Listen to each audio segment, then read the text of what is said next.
Channel KS Vlogs. இந்த vlogல நம்ம என்ன ரெசிபி பார்க்க போகிறோம்னு பார்த்துக்கிட்டிங்கன்னா, ஒரு சிம்பிள் அண்ட் ஈஸி குயிக்காக செய்யக்கூடிய ப்ரெஷர் குக்கரில் செய்யக்கூடிய வெஜிடபிள் பிரியாணி தான் பார்க்க போகிறோம்.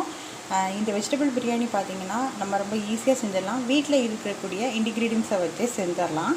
வாங்க இந்த வெஜிடபிள் பிரியாணிக்கு என்னெல்லாம் இன்க்ரீடியன்ஸ் தேவை அப்படிங்கிறத பார்க்கலாம். வாங்க வீடியோக்குள்ளே போகலாம். பிரியாணிக்கு தேவையான இன்க்ரீடியன்ஸ் பார்த்துருவோம். நான் இன்றைக்கி 2 பேருக்கு தான் சமைக்க போகிறேன்.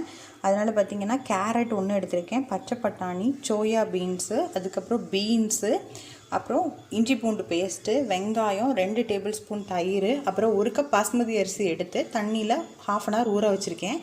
பாஸ்மதி அரிசி இல்லைன்னா நீங்கள் சாப்பாட்டு அரிசி கூட எடுத்துக்கலாம். இதே மாதிரி ஊற வச்சுட்டு அதுக்கப்புறம் சமைக்கலாம். அரைக்க தேவையான பொருட்கள் என்னென்னு பார்த்துக்கிட்டிங்கன்னா, புதினா, மல்லி இலை, அதுக்கப்புறம் இந்த ஸ்பைசஸ் உங்கள்கிட்ட என்ன இருக்கோ அதை எடுத்துக்கோங்க. அப்புறம் பச்சை மிளகா, அப்புறம் வெங்காயம், இது அவ்வளோ குறப்பாக அரைச்சிக்கலாம். நான் மிளகாத்தூள், பிரியாணி மசாலா எதுவுமே சேர்க்க போகிறதில்ல. ஃப்ரெஷ்ஷாக அரைச்சி தான் போட போகிறேன். இப்போ நான் அரைச்சிட்டு அப்புறம் எப்படி பண்ணுறது அப்படிங்கிறத காமிக்கிறேன்.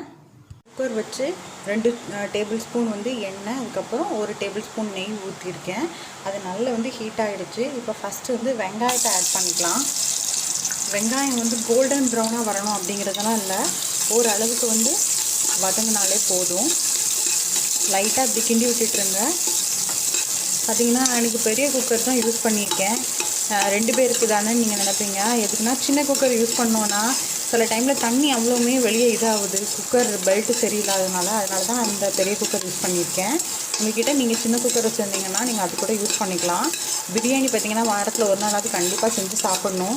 எல்லா ஸ்பைசஸும் சேர்க்குறதுனால உடம்புக்கு ரொம்ப ஹெல்த்தியானதும் கூட. அதுவும் இல்லாமல் டெய்லி சாம்பார் ஏதாவது ஒரு குழம்பு செய்கிறோம்ல, வாரத்தில் ஒரு நாளாவது இப்படி சாப்பிட்டோன்னா ரொம்ப ஹெல்த்தியாகவும் இருக்கும். குழந்தைங்க அப்புறம் வீட்டில் இருக்கவங்க எல்லாத்துக்குமே ரொம்ப பிடிக்கவும் செய்யும். பாருங்கள், ஓரளவுக்கு வெங்காயம் வதங்கிடுச்சு. இந்த டைமில் இஞ்சி பூண்டு பேஸ்ட் இருக்குது, 1 டேபிள் ஸ்பூன் பார்த்திங்கன்னா இஞ்சி பூண்டு பேஸ்ட்டு சேர்த்துக்கிறேன். சேர்த்துட்டு அந்த நல்லா வதக்குங்க. பச்சை வாசனை போகணும், அந்த அளவுக்கு நல்லா வதக்கிக்கோங்க.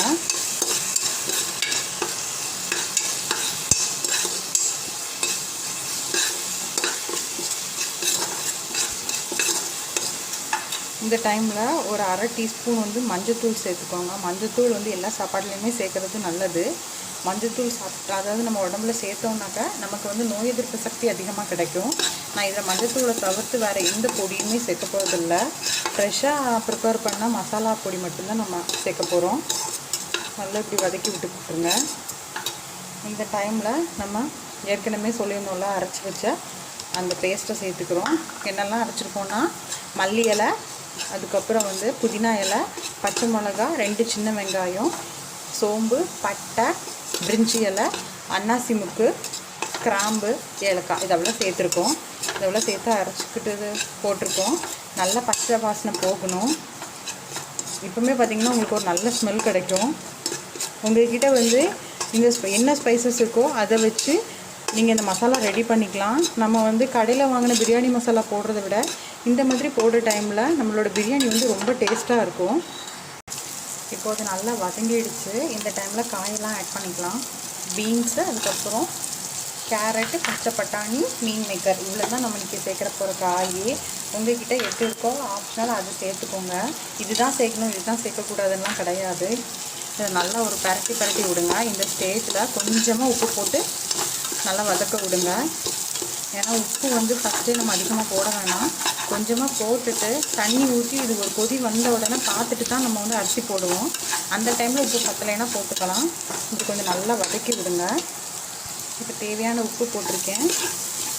சிம்லே வச்சு வதக்க டைமில் மட்டும் சிம்லே வச்சுக்கோங்க. அப்போ தான் நமக்கு அடி பிடிக்காமல் இருக்கும். இப்போ காரம் எல்லாமே கரெக்டாக இருக்கா அப்படின்னு நீங்கள் பார்த்துக்கோங்க. பச்சை மிளகா நம்ம போட்டுக்கிறதுனால காரம் இருக்கும். மிளகாத்தூள் எதுவுமே நம்ம ஆட் பண்ணிக்கவே வேண்டாம். இதில் உங்கள்கிட்ட முந்திரி பருப்பு இருந்துச்சுன்னா நீங்கள் கண்டிப்பாக ஆட் பண்ணிக்கலாம். லைட்டாக வதங்கிடுச்சு. இந்த ஸ்டேஜில் பார்த்திங்கன்னா எடுத்து வச்சுருக்க தயிரில் கொஞ்சமாக ஆட் பண்ணிக்கோங்க.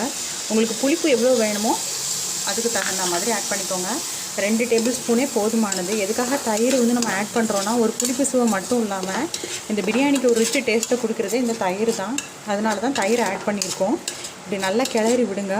கொஞ்சம் சிம்லே வச்சுட்டு விடுங்க. நல்லா வேகட்டும், அடி பிடிக்காது. ஏன்னா நம்ம சிம்மில் வச்சுருக்கிறதுனால இந்த ஸ்டேஜில் நல்லா இது வேகட்டும்.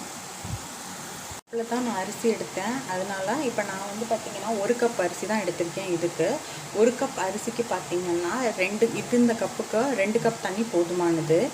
எதுக்காக நான் 2 கப் தண்ணி விடுறேன்னா அடி பிடிச்சிடக்கூடாது, அதனால தான் 2 கப் தண்ணி விடுறேன்.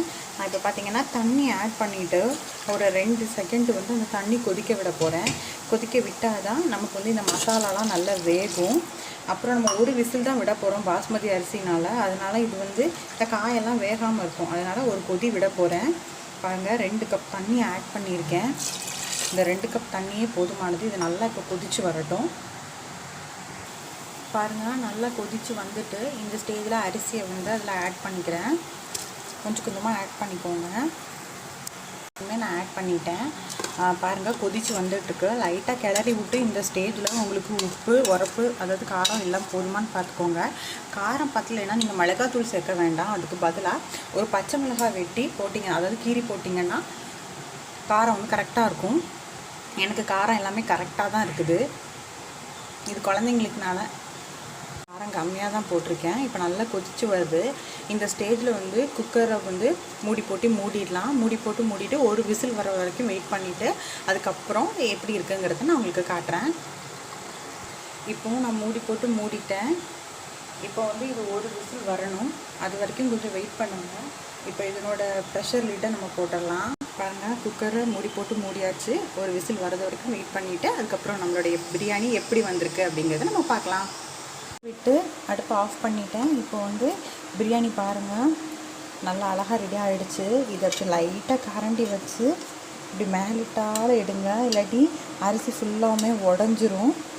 இப்படி லைட்டாக மேலிட்டால் அப்படியே கொஞ்சம் கொஞ்சமாக இது பண்ணிவிட்டு எடுங்க. இதில் வந்து நீங்கள் 1 ஸ்பூன் கீ ஆட் பண்ணிக்கலாம், ரொம்ப டேஸ்ட்டாக இருக்கும். பாருங்கள், நல்லா உதிரியாக இருக்குது. நான் இப்போ இது வந்து ஒரு சர்விங் பவுலில் வந்து எடுத்து வச்சு காமிக்கிறேன் உங்களுக்கு எப்படி இருக்குன்ட்டு.